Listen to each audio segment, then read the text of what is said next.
Welcome to Flow Stars, candid conversations between Dr. Peter O'Toole and the big hitters of flow cytometry, brought to you by Beckman Coulter at Bitesize Bio. Welcome to Flow Stars, the series that interviews top names in flow cytometry and gets to know them on a more personal level. In this episode, Derek Davies and Karen Hogg tell us more about their roles in cytometry training and how we learn how Karen likes to unwind on the slopes. Such a break from everything else that's going on. The importance of collaboration. It's never a one-man band, is it? You have to bring people in who have the right strengths and the right skills to push things forward. And a rather novel hair conditioner. And sometimes the opening of the straw doesn't quite go according to plan. All in this episode of Flow Stars. Hi, I'm Peter O'Toole, and today I'm joined by Derek Davies from Francis Crick down in London in the UK, and Karen Hogg, who actually works with myself at the University of York. It's the first time I've actually had the chance to actually do someone who actually works with me. Although arguably, Derek, we also work together quite a lot. We do, Pete, yes. We've done a lot of initiatives over the past few years. How long have I known you? 16, 17 years or something like that? I would say probably 17. Yeah, and I think 2 or 3 or 4 times a year we're doing something together, generally delivering courses. I think York's your second home, Derek. It is. I love it in York. I'd say 2, 3, 4, probably at least 4 times a year with different initiatives. In fact, I think we probably collectively all met probably on the Royal Microscopical Society flow course when it first came to York. Formally, although we might have met each other at a user group meeting for the MoFlow before that. Yeah, so it would probably been in the 1990s, the late 90s. Yeah, probably. Nah, noughties for me, guys. That was it? Okay. Yeah, my first MoFlow was 2001. So, yeah, that was my first L sorter was the MoFlow. What about yourselves? What was your first sorters? Well, Karen, you're mine, so sorter, MoFlow. Derek? Yeah, my first sorter was the old BD Facstar. So way back. This was in the late 80s, I suppose, something like that. So I didn't get a MoFlow. Our first MoFlow was 1998. So we were one of the first in the UK to get that. And personally, still one of my favourites, actually. It is. I think if they still made them, I'd buy one. Very adaptable. Yeah, the legacy model was definitely the best. It's the one that you really felt at one with. You could feel it. You could feel it. That's right. I mean, I say that to people when we're training them. Is you have to listen to the noises that the machine's making. It's like a car, isn't it? You know when something's wrong. Yeah, I prefer it when the MoFlow's wrong than my car because I can generally fix the MoFlow. I could never fix my car. No, it's cheaper to fix the MoFlow probably than your car. It's got a service contract, so definitely it's not my money at that point, is it? So you said you love Yorkshire, Derek. You actually did your undergraduate, is that right, at Leeds? I did, in Leeds, yes. Yeah, Leeds was a good time. Yeah, so I think most people choose their undergraduate university based on social activities, maybe rather than their actual degree. I did a degree in animal physiology, which is obviously pretty different to what I'm doing now. Yep. But Leeds in the late 70s was a great place for music, which is sort of why I chose it. So what sort of music? Late 70s, this is punk, Pete. Punk? Yeah. The Clash, the Stranglers, bands like that. And Leeds was a very big university, so they were always on the circuit. Okay. You heard of them, Karen? The Clash? Yeah, I've heard of them. I remember seeing them. It's a generational thing. So Leeds obviously is up in Yorkshire, so north of England, probably only halfway up England in reality because it stretches out quite fast. And actually neighbours York, so very close to where we live now. But certainly I wasn't a Yorkshireman to start with, but quite happy to be up here. It's a beautiful part of the country.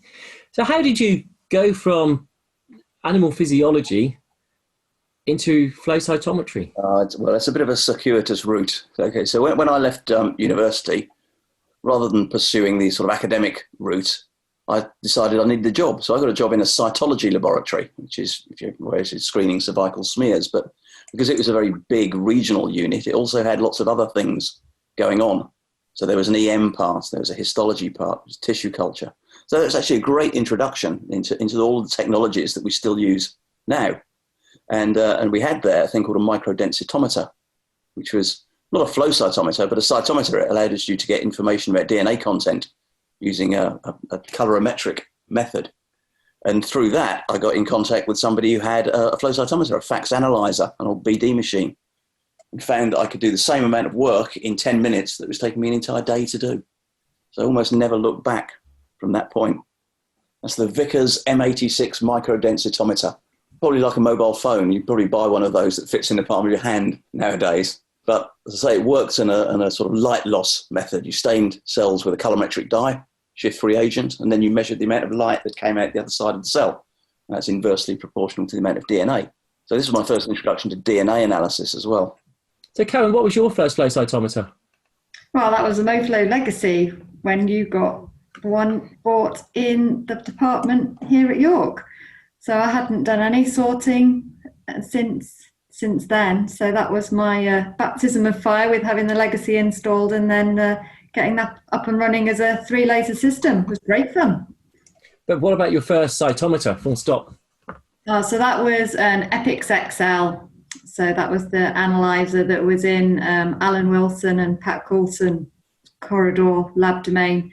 And I used that when I was working as postdoc with Adrian Mountford. So that was one laser, 3-color, little wonder really. Not so common these days, a bit like the analyzer. We won't see so many of those now. I've got to say, Karen, I don't think there was much epic about the Epic. The lights at the front were epic. I liked my little lights going along. Yeah, I remember moving to York, and actually, so my first was the Fax Caliber, and moving to York, and there was the Epics, and very swiftly bought 2 Cyans. You wanted nothing to do with that Epix. I looked after it till I took over this post. Good reason for that. But you weren't working for me at the time at that point. No, but you got me to work then anyway. Well, it was just to test you, to see how good you were, to see if I wanted you to join the team, Karen. You were my first person that I actually employed ever. So that was a good move, I think. And I'm still here. Yeah, too right. You're not going anywhere either. So, Karen, so I'm going to switch now to Karen. How have you found working at York? And for my God, this is personal, isn't it? How have you found working for myself? You're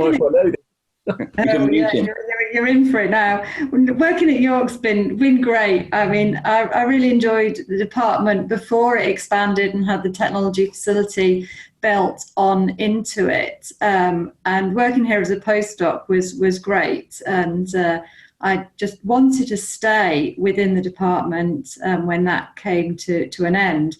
And fortunately, the post got extended, as it does, for 6 months with some pump priming money, and that allowed the technology facility to come on stream and for you to appear and then to advertise the post. Otherwise, I would have gone. So I was delighted when I had the opportunity to stay, and moving into the technology facility has been brilliant. It's just been exactly what I wanted for staying in science. Didn't want to be a PI, didn't want to do another postdoc. Wanted to stay doing a range of things and working more with the technology and the applications. And yeah, it's been good. And fortunately, I would say you haven't stopped being a postdoc. You are. I think the role you have is very postdoctorally minded. You're still doing research. You're still adding to research. It's just and a super sub is the wrong way to use it, but you're a floating expert that jumps into people's projects with that postdoctoral experience where it's really needed. I think, Derek, you'll agree as well yourself. Yeah. I think most people who end up in core facilities are like that. We end up there because of the range of people and the range of different applications and the range of science that's being done. So we can dip in as and when we're needed. And I think that gives you a lot of job satisfaction as well. Yeah, sometimes it's training and sometimes it's more what we term as full service work, where you take the paper or take the application they want and work it up and sort it out so that it's then fit for publication, hopefully. So it's a really good mix, and it's been good fun. Challenges, learning, all sorts of troubleshooting, as well as fun along the way. Yeah, so our users are on a bit of a journey, aren't they? They've got a question, they want to get an answer, and we can input into that. We can help them on their way in all sorts of different ways. So, as you say, Karen, sometimes we're training them to run everything themselves. Sometimes we do that for them. Sometimes we're helping them with the results and the publication and so on. And it's a protocol. Yeah, working up the protocols are really important as well. Yeah, it's a lot of solution finding, because often the protocols are different instrument, different cell line, different parasite, different bacteria strain, and sample specific comes into the conversation a lot with working up. I think at the same time, though, we have to be cognizant of what's happening in the field, don't we? So that's another great aspect of the job, in that we get to play with the new technology. So, we talked about the EPICs and the fax analyzer. They both work in the same way that cytometers work now, but almost everything in there has changed, isn't it? So I did 2 color analysis 30 odd years ago. Now we can do 30 plus. And we've got different detectors, we've got more lasers. It's all changed. It also gives us the excuse to, and the reason, not the excuse, or the need to travel and speak to people and go to conferences and find out the next new instrument on the block, or the reagents to use within them, which is also a lot of fun, as well as bringing back information that we can put into the facility and move it on to be cutting edge or novel, which is very enjoyable and great as well. Actually, I had some quick fire questions, and one of those, so you both got to answer. Okay, so the first one of those was conference or lab? Where do you prefer? Derek? Lab. Oh, good answer. Conference, lab. Okay, so you got conference, lab. Okay, so when you in the office area, office or lab? Lab. Both lab. Work or home? Home. Mostly. Oh, Karen, you've paused way too long for that. Way too long. Yeah, that was a deliberate question just to get you in trouble at home. Well, of course, having said that, I do a lot of work at home as well. Yes. Well, when I'm at home, sometimes I want to be at work, and when I'm at work, sometimes I want to be at home. So it depends how the mood is for me and for everybody else. But again, I think we all sort of thrive on the interactions that we get, whether it's at conferences or in the lab with our flow lab colleagues or our users as well. It's all very important. I've got to say, during the COVID lockdown, I've missed conferences to a degree, but I think the virtual interactions have been really useful to at least give some of that contact with. I know it's not your network. In my case, I think it's actually friends. I would actually class a lot of the people who you're meeting at conferences are friends, not just a network or colleagues. Maybe that's because I don't have many friends out of work. I see that. So what's your feelings on that? Yeah, a lot of us have been in the field a long time, and we do go to the same conferences, and you do become friends, and you make not just the professional network, but the personal network as well. We know other people's families. You ask about their kids and so on. We see them growing up. Yeah, you get to see business a long time. Yeah, you get to see the photos year on year as to where people are, what they've been on holiday, or what they want to do next for the next year. And sometimes actually you have those conversations with colleagues and friends at conferences and networking meetings that also what's your plans for the next year, and you sometimes reveal a little bit to yourself about yourself through those conversations as well, in terms of where you want to be in the next year. And you don't have the time in a busy lab to sometimes have that pause for thought. So it's a good all-rounder. So Karen, is that you trying to hint that you have a career ambition that you want to tell me about? Well, I'm in your office, Pete. Yeah, watch your back. Yeah. No, definitely not. I am very happy with the job I have now, and I have no intention to move the position. I think the role is great for me, and I thoroughly enjoy it. And that's where I am. You've both developed your roles, though. You didn't start where you are today. You both. So, Karen, we heard you went into postdoctoral. Derek, you went into almost a path lab to a degree, but you obviously moved up. So, Derek, how did your career progression occur? What were the steps, the big steps? So obviously I mentioned that I found somebody who had a flow cytometer. We started using that to do exactly the same work we were doing with the microdensitometer, so looking at the DNA content in cervical smears. And the whole point of that was to try and automate the screening process. So we actually managed to put together a grant to the MRC, which was funded. So then I moved to King's College Hospital in South London and did a 3-year MRC grant-funded project looking at that. But late 80s, this is where the money was a little bit tight. That ran out. So I ended up moving to what was the Imperial Cancer Research Fund, working in their core facility. And within 6 months, I suppose, I went to the guy who looked after the whole of the research services where the core facilities were and said, this is what I want to do. Are there any barriers for me not having a PhD, for example, to doing this? And he said, no, what we want is people who are cognizant and au fait with this technology, because that's what we want to push forward. So that was my start of my career in the flow cytometry facility. Ended up starting running that in the mid-90s and have done that ever since.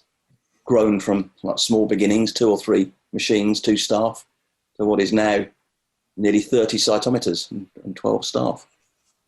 Which is huge. It's a bit big.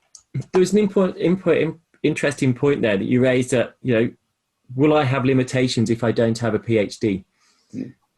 And certainly at York, we always ask for a PhD or equivalent experience.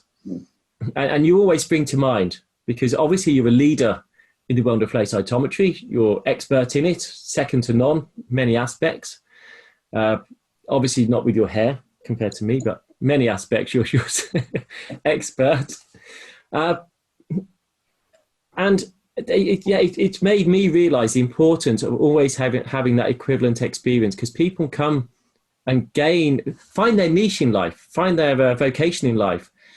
And it may not be that they ever had a PhD to get there, but it makes it no lesser experience. In fact, the best people don't have to have a PhD. But Derek, do you think someone could get your role today without a PhD?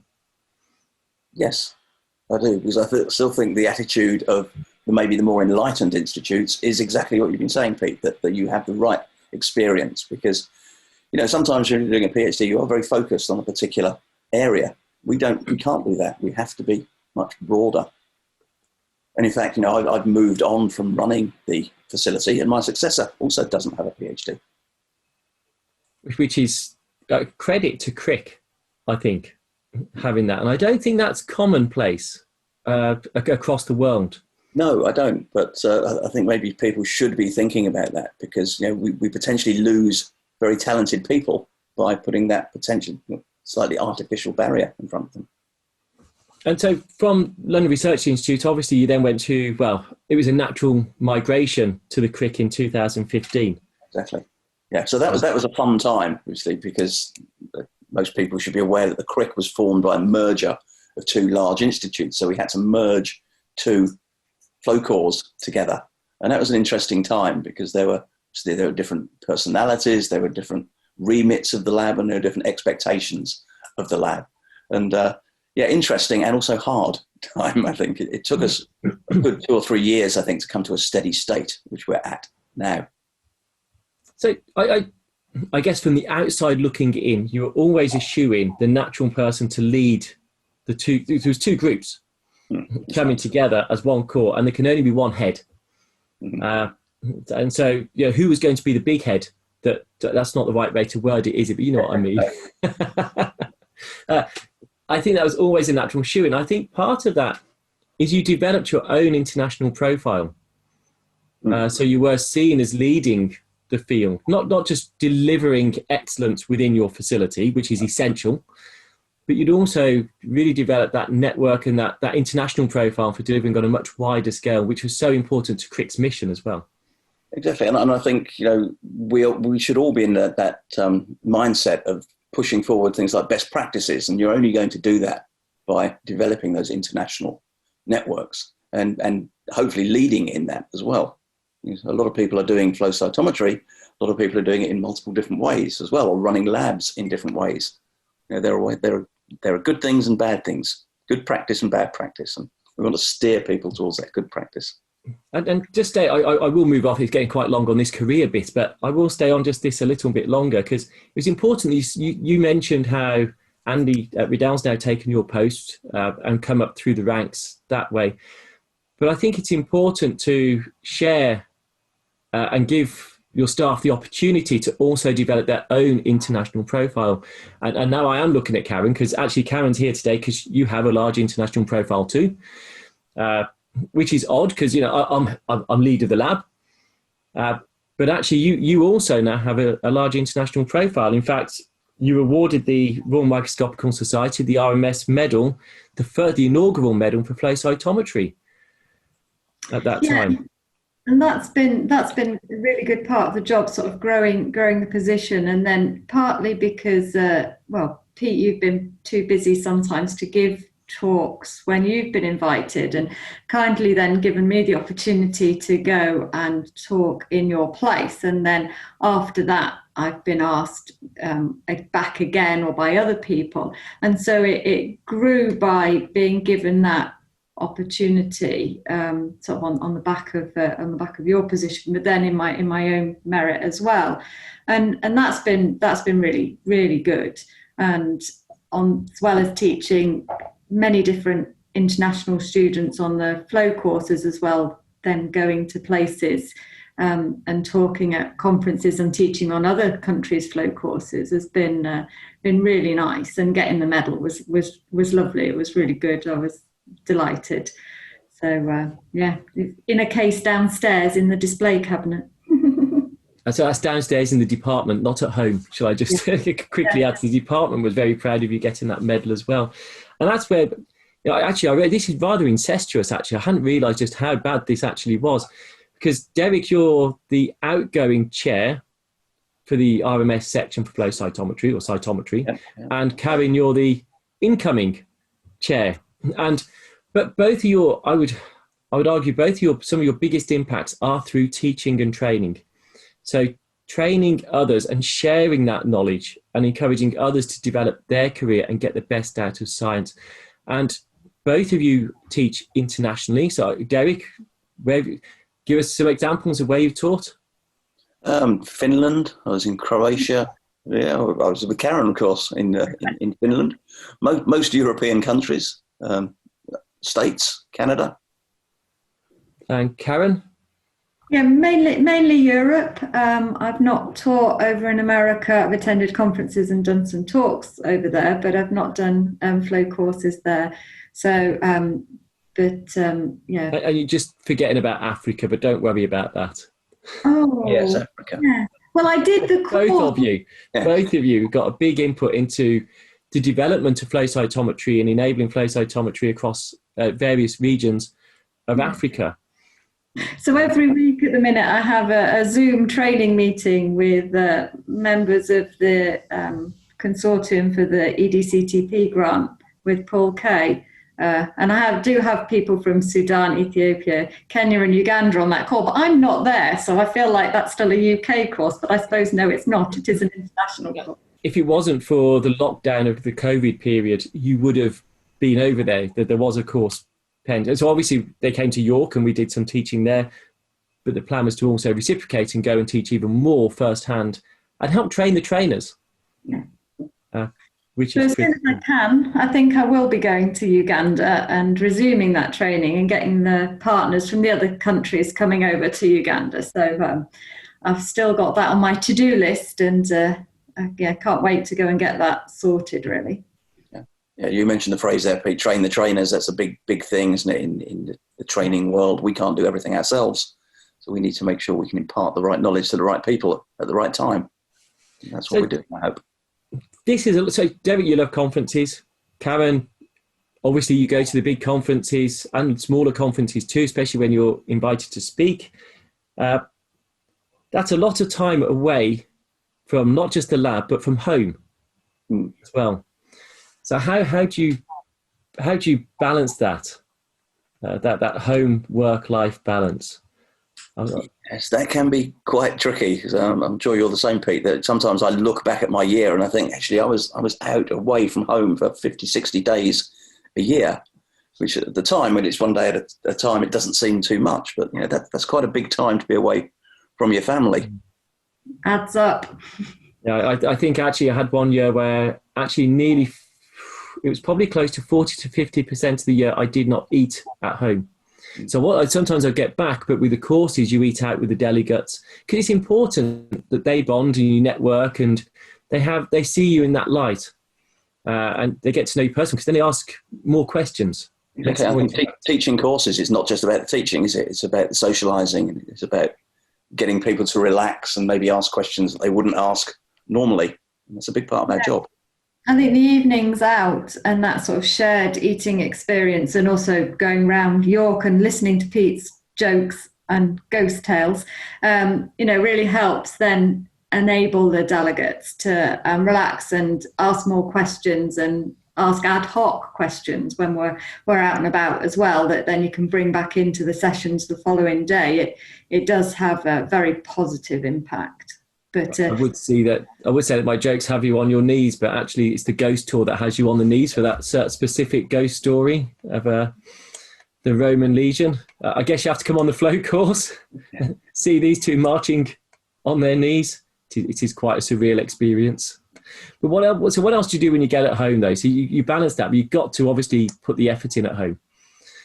So Karen, I'll ask you, because actually I have not a clue what this picture is of. Yeah, so it's my husband John and Isabel and Rebecca, and we are carving our initials into a piece of stone that's going to be part of the dry stone wall maze at Dolby Forest. So it's still in construction. It's going to take probably another 3 to 5 years.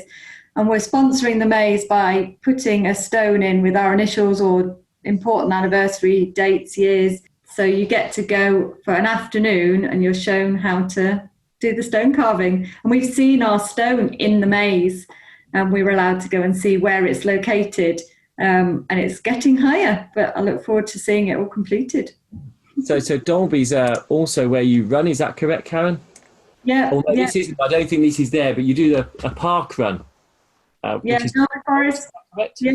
Yeah, Dolby Forest has our local 5K park run, so we do that when we can in John Coates times every Saturday morning at 9 o'clock, come what may. So this is actually part of the Hardmoor series. So this was the rabbit run up Danby, also on the North York Moors. And so these are hilly areas. These aren't flat runs. These are quite hilly. Yeah, the incline is quite high, so the elevations are usually in a couple of 100 meters, if not a bit more. I do walk a bit of it, but not as high as when you go skiing. No, not as high when we go skiing. So this was taken, I think this is in Le Manoir in France, but that's such good fun. I really like the running and the skiing, but the skiing, you're concentrating so much on what you're doing. It's such a break from everything else that's going on. It's just brilliant. I just love it. You're exhausted at the end of the week, but you've had such a mental break from everything else because you've not been able to think about anything else. Your brain's so occupied with getting safely down the mountain and watching the children and hope that they also get safely down the mountain. So who's fastest when it comes to running, Karen? So I think that would still be Isabel. So she's currently 16. So I think she's fastest, closely followed by John, then Rebecca. And I do like behind, but I'm not terribly slow. Must be something in the air at York, mustn't it? Because obviously Pete's a professional runner. Not professional. You don't get paid to do it. I was doing a little bit of running during lockdown, but then I broke the bike out instead, so I go cycling now. That counts as my exercise. But did you not do one of the very first London marathons? I did do the 1983 London Marathon. I think one marathon is enough for anyone. Oh. That was the third London Marathon. I didn't know that. In the days when you had to queue up at a post office overnight to post your application and then hope you're one of the first 20,000 that got in. How many marathons have you managed to do this year, Pete, now? Just in training, one a month at least. Yeah. So that's going well. And an ultra here and there. So we did 53 miles is the longest run this year, which sounds dreadful, but actually the most enjoyable thing because you just eat cake throughout it. without any guilt. You just eat, I don't know, flapjacks, tiffin cakes, all sorts of stuff you wouldn't usually eat. Crisps. Oh, it's just like a party. Did you get somebody to deliver your pizza halfway round? Oh, do you know, we were going to do a 24-hour run, which got postponed. And yeah, we were looking at pizzas, we were looking at soups, we were looking at all sorts of things and we'd have had the families there. So that would have been, that's my advice. That's my get out. I meet a friend on a Saturday morning. We just run for 3-4 hours, maybe a bit more sometimes. It's just good fun. It's just really relaxing. Sounds a little too energetic for me at my age. Oh, but okay. So is that too energetic? So what's this one then, Derek? This is a picture of you holding a cup. Well, unfortunately, it's not my cup. One of the things that I have done for many, many years is support our local football team or soccer team, for those Americans who happen to be watching, which is a team called Carshalton Athletic. Carshalton is in South London. And that's after our team won the County Cup a few years ago. So you can see that we don't look maybe the best there. But it was a good evening. That was the first time we'd ever won that cup. Did you say a few years ago? It was a few years ago. How many is a few, Derek? I'm looking at your hair there. Probably, yeah. That was 25 years ago, maybe. That's a few years. It's not a few decades yet, but... I haven't even worked that long, I don't think, yet. But this is my relaxation. I take my boys, I've got 3 boys, we all go down to watch Carshalton Athletic, who are in what in the UK is called non-league football. So, you know, we have very many grades of football. So, Pete, I know you're a Manchester United fan. Oh, you just named me. Were we to win promotion 6 years in a row, we would be facing Manchester United. So, you know, we're quite low down the pyramid. But I've done this for multiple years, 40-odd years I've supported Carshalton. And one of the reasons why I keep going is because it's a very family atmosphere. You know, we get crowds of about 400 or 500. You know virtually everybody. There's no seating. You can move around. You can get a drink. And yes, I've indoctrinated my children. They're all Carshalton fans. It looks like it for such a... Look, like Alison brought all her things along. This is a replica Carshalton shirt. I'm a grown man in a replica shirt every other Saturday. Brilliant. And I suppose your boys have both got one?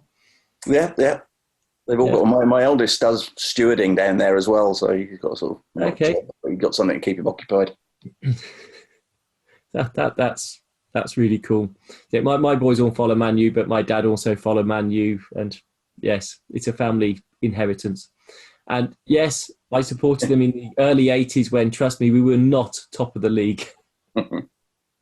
But that's right. Karen, do you support any teams? No, I'm not really a sports follower for media, TV or anything like that. I like doing a lot of sport, you know, skiing, running, cycling, walking, sailing, but I've never really been one for following it on the television or the media. I did try, but just didn't work for me. So you both got quite dynamic outside work activities. Which sound, I think if I was watching and listening to you both now, I'd be thinking, this sounds fantastic. Then what motivates you to go to work? You both said that you actually enjoy work and being in the lab and being at conferences. What gets you up in the morning to go to work? I think for me, it's that want to push the schedule on for the science for the users and to feel like you're an important part of that work that needs to be done to, you know, move their research on. I might not be the main player in the group, but if I don't go and make sure that the instruments are fit for purpose or help them get that setup right, then it's not going to be as good as it can be. And so you feel like I suppose in a way you feel like you're needed, and that's a nice thing to feel like in the morning, that, you know, they're not relying on you because they could do some of it themselves, but it would be better if you were there. And so you feel that you want to go and play your part. So, and Derek? Yeah, I think it goes back to what I was saying earlier about every day being different. There's always something going on, especially now that I'm sort of moved into training full time, developing new courses and so on, not just in flow cytometry, but in other technologies. No one day is the same. You know, and I like to think I'm also occasionally still needed in the lab, as well.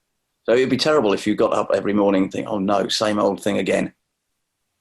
So those needs, you said your role's moved into training, but it's not just training, it's information, it's networking. And Flow Cytometry UK is a UK initiative that sort of complements the RMS. It complements what Isac has. But you were one of the main protagonists behind getting that up and moving forward, Derek. And you always had a mailing list, which that's kind of rolled into now. Why? What motivated? Where did your energy come from to think, well, do you know what? We've got an unsolved problem here. I'm going to solve it, and I'm going to bring people on board with me. Yeah, well, I think Flow Cytometry UK was formed in 2006, but I think the decade before that as well, there was sort of a bit of a need to pull everything together. So we had lots of local flow groups. We had the London flow group. I think you had one up in Yorkshire as well for a while. There was one in the east of England, one in Scotland. And they were all acting sort of independently. And the idea of Flow Cytometry UK was we tried to pull all of that together, at the very least at a focal point where people could understand where these meetings were going to be and who was running them. But the idea of having a mailing list that now goes out to about 700 people, not just in the UK, but mainland Europe and beyond as well, which gives people the information at their fingertips. So jobs, courses, meetings, questions even. It's a good place to ask maybe more local questions that you might not ask on the global Purdue list, for example. So you could find out somebody else who's got a particular reagent in London. And yeah, the motivation for that is it didn't exist. So let's make it. But you needed to do, but there's a lot of things that don't exist. It needs someone to step up to the plate and drive it through, or to realise what's needed and to enact that. I know you brought a lot of us on board to get that going. Absolutely. It's never a one-man band, is it? You have to bring people in who have the right strengths and the right skills to push things forward. And Flow Cytometry UK now also runs a yearly meeting. Those don't run by one person. Obviously, we have the RMS to help us with the logistics, but we need people to bring in the cytometry as well. So also that's a good aspect for other people to put on their CVs, isn't it? I've helped organise a scientific meeting, and that's part of our job, is to bring the next generation in. I think it comes back to us being good solution finders. Through our jobs, we're constantly having to find solutions. And if you see something that's not quite right, we're quite, we're quite good at thinking, right, what's the solution? And if that means you need to do something, well, I don't know how we sometimes create the time to do it, but just try and get on and find the right people to move that forward in the right way. Yeah, this is very easy listening at the moment, because you are both very positive, optimistic, happy people. But there has to have been a time. I was going to say that's just in my work life, Pete. Look, that's half empty. Yeah, still nearly full. Your glass is bigger than mine, Derek. One-upmanship. Size. So competitive. So they've always, despite all this positive side, I think actually working in a core facility, you have to be proactive and you have to be a positive, friendly person. But there's always challenging times at work. So can you think of an example when you found things at work most challenging, or why you found time at work most challenging? If I maybe start with Karen on that one. So I think challenging for me has been at work when I've not been able to deliver something that was expected, mainly due to maybe an instrument fault or some technical issues with connections or saving data. And then it's having to admit to the user that's relying on you to provide the goods that you can't. And that only happens very occasionally, but you just feel awful. But it's how you react to the situation and how you then move on from it, how you're remembered. And it's learning that process and how to do it in a way that doesn't destroy you. Then that you rebuild the confidence with the user is then the positive spin out from that. And it doesn't happen very often, fortunately, touch wood, and I am touching wood, but that's really challenging and it really gets me personally, and you have to take stock, realise what it is and move on, and it's hard. Right, Karen, that sounds like a very fresh memory I think I know one example where that happened, which is inexplicable. It was no fault of the instrument, no fault of the lab. It was just one of those things that happened. But it can be upsetting. Derek? Well, I think your lab is quite big. The Crick lab is quite big, and I think when you have a big lab, you're a little bit more. You have a little bit more insurance about when things go wrong. If one machine goes down, you can move people about. I think the worst problems I've had over the years is when I was starting off and when the lab was much smaller. And of course, this is the normal situation for a lot of people. So due to people leaving, I suddenly found myself with 2 of us in a lab that had 7 or 8 cytometers.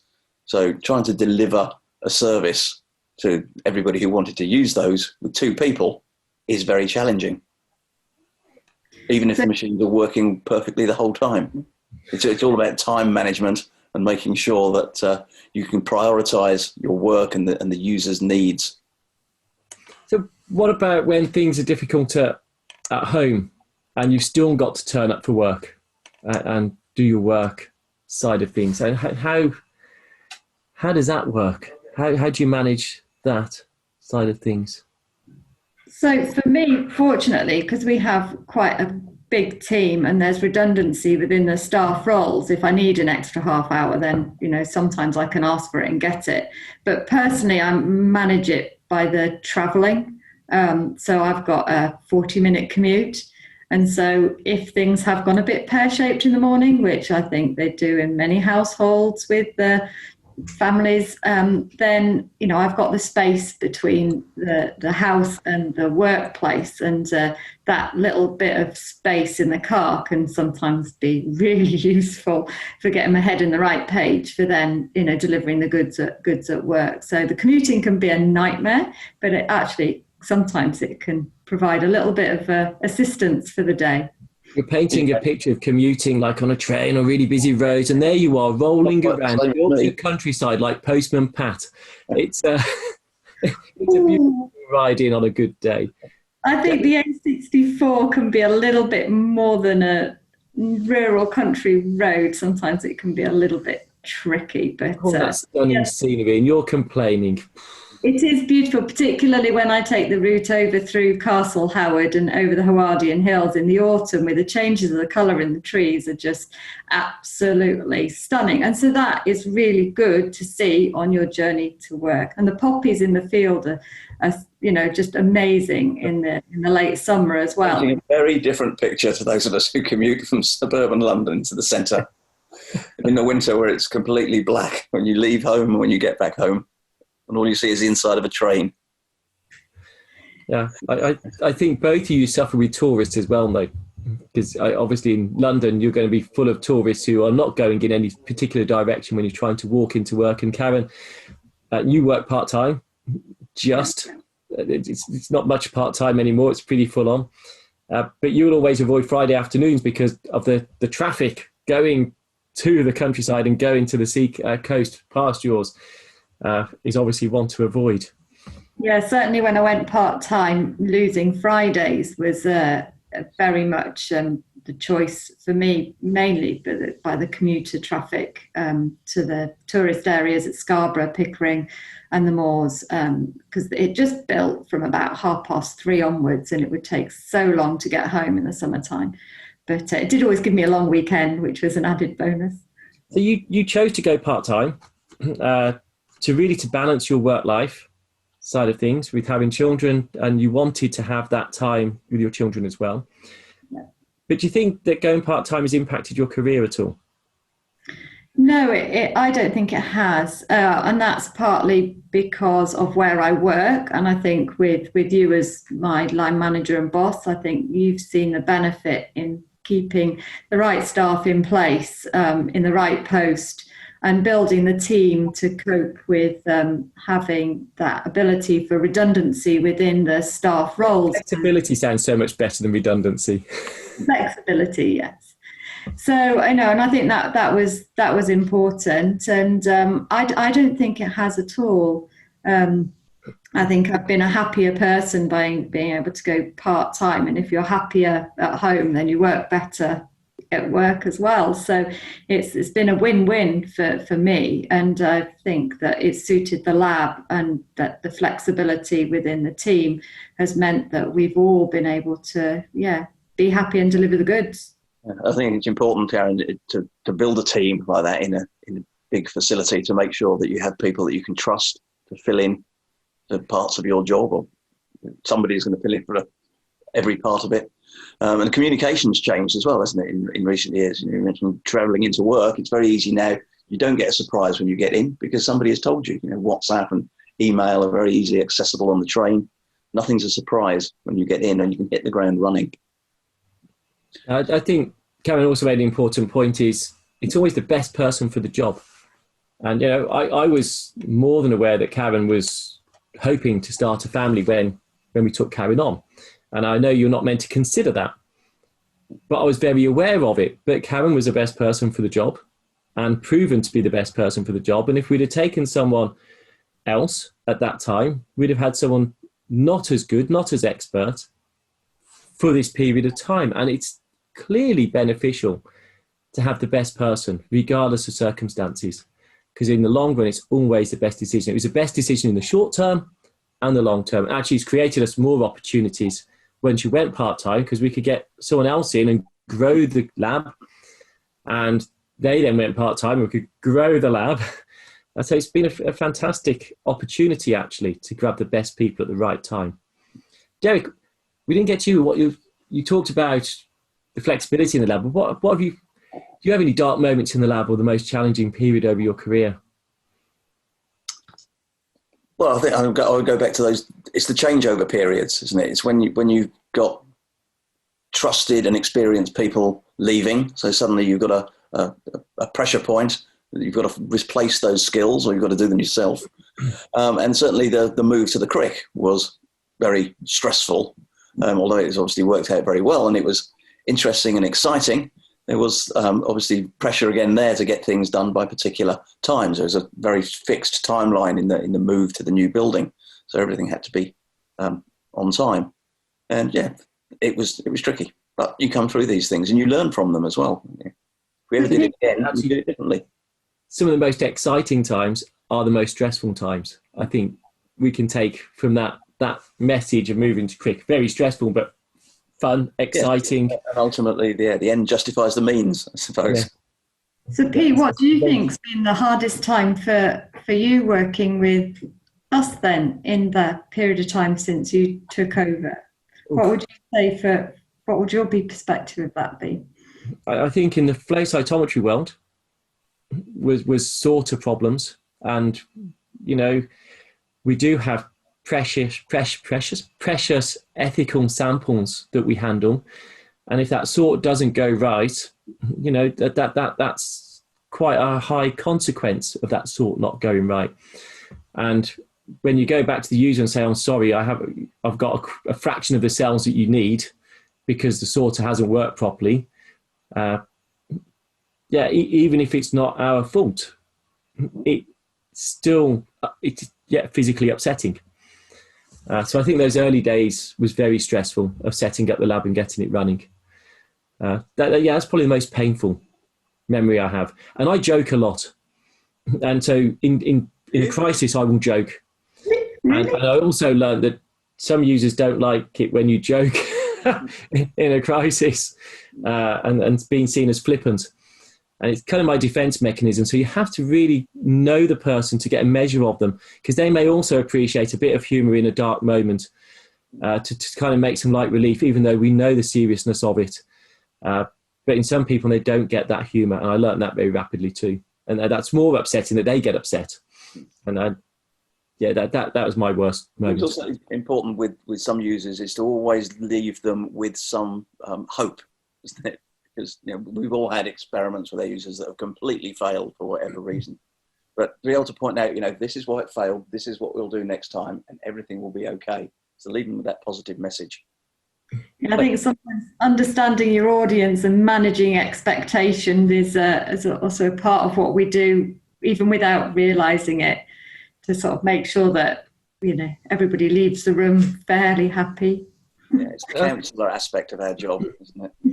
Oh gosh, Yeah, if you in the days of cell sorting, when people accompany their samples, you'd hear all their troubles. We've all done that. Yeah, agony aunt on the MoFlow. Yeah, sometimes their tears are flowing faster than the sorter droplets. So they were dark moments. Well, what's been the funniest moment you've had in the lab? It doesn't have to be in the lab, in the work environment. So it could be a conference, of course, but work related. What's the funniest moment you've had? I'll start with you, Derek. I'm not sure I could pick a funniest moment. I think, if I think about all the conferences that we've had over the years, I think we've had some fantastic evenings there. I'm not sure I could pick out one anecdote, but I remember laughing uncontrollably on several occasions. And I think that's not necessarily flow related, but it's those connections that we were talking about earlier that you have with people, and it becomes much more personal, and you end up having a good time in a work environment. I think at conferences, the funniest moment, or one of the most memorable moments I can think of, is when we were was at Glasgow at Cyto, and we had the K-Leaf at the closing ceremony, and then at the end we all sang Auld Lang Syne in a big circle, and that was really good fun actually. That I really enjoyed that. But the funniest moment in the lab, I think, probably would be, it didn't happen to me, it was when we were doing some analysis work on some bovine sperm samples, and you have the sample in a straw in liquid nitrogen, and sometimes the opening of the straw doesn't quite go according to plan. Now, if you're lucky, it expels the sample into the beaker and not into your face or hair, which happened to one of our colleagues. And so we all joke that it was a new novel hair conditioner or hairstyler that maybe won't catch off or be commercially viable, but it gave us all a good giggle. Well, actually, Karen, bizarrely, it was one of those when Harry, it was something about Mary, was it, that moment with the flick? But not only that, actually, they were the straws were being sold as a perfect protein hair conditioner at one of the places, I think Chester or London, one of the two places. It was actually a commercial product, and we never charged that person for his free hair conditioning. That's a classic moment in the lab. You've had nothing go wrong or funny like that in the lab, Derek. You must have done. I must have done, but I can't recall anything like that. I did once open my my sorter to find 2 cockroaches in there. Good grief. Yeah, cockroaches can survive anything. I think the 4,000 voltage across the plates was nothing to them. So you had half the beetles in there then? Yeah. Thinking of which, looking back again, what would you rather do? Watch a film or read a book? Karen? Watch film. Derek? Read a book. I don't have the attention span to watch a film. I don't have the attention span to read a book. It takes more concentration. Okay, so Karen, TV or film? Audiobook. On the list. I've just got sympathy from everyone now, thinking, and I have to work with that. It's Derek, what about you, TV or film? It's got to be TV, I guess. It's got to be TV, yes, although I don't watch a lot of TV, I have to say. What's your TV vice? A TV vice? Oh, I think we've talked about this before, Pete. I'm a big fan of Gogglebox. It's one of those programs that shouldn't really work, should it? Is us watching people watching television. Yeah, so for anyone who doesn't know what Gogglebox is, you are literally watching, there's cameras on the people watching TV programs throughout the week and seeing what their opinions are. And it really is the trashiest concept that works so brilliantly well. I think it's great because it's quite life affirming. I think everybody on there it shows that people are actually quite sensible. And there is and they show different walks of life, but they all have that similar identities you can go with. And actually, it's a great way to catch up on a week's TV without having to watch TV. If given the opportunity, though, Pete, would you be a subject of Gogglebox? Actually, I would like to be the subject of someone watching Gogglebox. Because how often do you comment when you're watching Gogglebox and those that are commenting? Don't you? You do, don't you? So let's bring it back another loop on that. It does. You do tend to comment, but I think if you watch TV by yourself, you don't comment much. But when you watch people commenting, you comment as well. Which brings us back to training courses in a way that one of the best secrets is to get people talking. Once one or two talk, everyone joins in and getting everyone to feel, and that's where the social aspect also helps. So I'm sure Goggle Box in the UK is on a Friday night, and I'm sure, Derek, wine or beer at that point? It'll be wine on a Friday night. Red wine on a Friday night. Karen? Yeah, definitely red wine. Yeah, actually, I'm also red wine on a Friday. So yes, it's Goggle Box with a glass of red wine. Karen, you watch Goggle Box, don't you? Occasionally, not always. I think 9 o'clock is the time to stop thinking about work on a Friday, and it is just, you don't have to think. It's lovely just to relax too. Yeah, well, I would say Saturday, I don't think about work at all. It's the one day that I have completely free. Yeah, it depends what's going on. So weekends you try and keep fairly clear, but it will always encroach a bit. You don't want to start Monday morning with too much, so you kind of get some bits. And certainly Sunday afternoons, you start to kick into gear again, certainly myself. Yeah. It's when you see the notifications on your phone and the email and you think, oh, well, I could really do with sorting that thing out. It can't wait. So we're nearly up to time. So I'm going to ask, what's the most proud moment of your careers to date? Yeah. I think getting the RMS flow medal, I was really pleased and proud. I was hoping to say that because I forgot to put it up earlier. I wasn't sure about it when I first heard that I'd been awarded it, but when I thought about it and saw the number of people that were at the conference that I'd taught or helped or advised or spoken to, and I thought, no, I'm happy with this. I'm really, really pleased. And I was definitely delighted to get the medal. I was really ill when you were awarded that medal, but I still went and then left because I was just so ill that night. I just had to get home again. So flu, didn't you? Feverish, yes.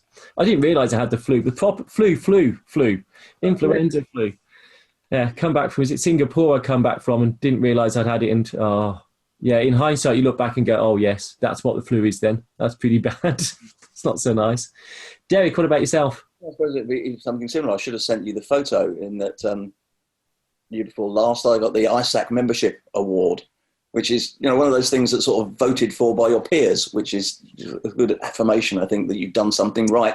That'd be someone like that voting for you then. Something like that, yes. That's not an Isac meeting. That's us in the House of Commons, Pete. So an Isac is better than being in the House of Commons? I think so. I got a plaque.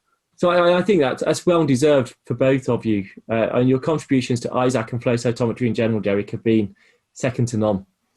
Karen, forging ahead with the various commitments, courses around the world, the commitments to Africa across both of you. These are really important initiatives as well. So before we get too serious, I've got to ask, 'cause it's always good fun, this bit, what is your best science joke? And if you haven't got a good science joke, just what's your best joke? Keep them clean. I definitely don't have a science joke, but I can tell you my youngest son's favourite joke, knock joke. Knock. Who's there? Europe. Europe who? No, Europe. Oh, goodness sake. Ah. He voted for Brexit then? I'm sure he knows what that is, but when you're 7 or 8, that tickles you. I like that, Derek. That's very brilliant. Karen? I haven't got any. I'm just going to say go with the flow and we'll just leave it at that. I'm glad you didn't say it was just me, Karen. Is your favourite joke is me. That would have been a good put down at the end. I don't need to think of jokes with you around, Pete. Every day's a fun day, or was it just a pun day? I'm not sure which. So one last question. Technology's moved forward, flow cytometry's moved forward. What's wrong with it? What's the next big step? You put that question in for the last minute or 30 seconds of this, Pete. We could have started with that and not finished now, couldn't we? Yeah, tactically, keep it short. What needs to be solved? Well, as I said at the beginning, flow cytometry itself has not basically changed, has it? But I suppose the main thing is that we still can't detect down to the level of sensitivity that we'd like to. So that's where we need to move in the next few years. Whether that's with spectral flow cytometry or whether it's using different detectors, we'll see. Yeah, and is that sensitivity because of the heterogeneity of the biology that's the problem? So I think that Exactly. comes to the I first started off looking at one colour, and that's all I needed. And that's great if you've got a homogeneous population, but virtually everybody doesn't deal with that. so we need a stunningly bright probe that you can see one probe on a cell, but you still have to label it, and that's far from ideal as well in some cases. Karen? Yeah, I think I'll echo that, but also say that, you know, the reagents for some of the lasers that we have could be developed further. So we've got I think there'll be some changes in that in the near future. So we've got like the 808 or the infrared lasers and the avalanche photodiode detectors that are not being utilized as much as they could be at the moment. So it'd be interesting to see what comes out for that space. I think it's great that We're still going to want to get these cells back, aren't we? So sorting is still going to be a big part of this. Yeah, I think we still have a job. a few years ago, there were a handful of companies, not even a handful of companies that you'd really consider. And now there's so many companies bringing out really new innovations that are all working towards solving these problems, and reagents getting brighter as well.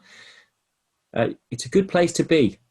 I think we've got flow, I think 10 years ago was fairly static, if I'm harsh. I think there's a big wave, and that wave is only going to get bigger. I don't think it's going to come crashing down anytime soon. And I think the single cell side puts flow at the start of many other technologies as well, which is important.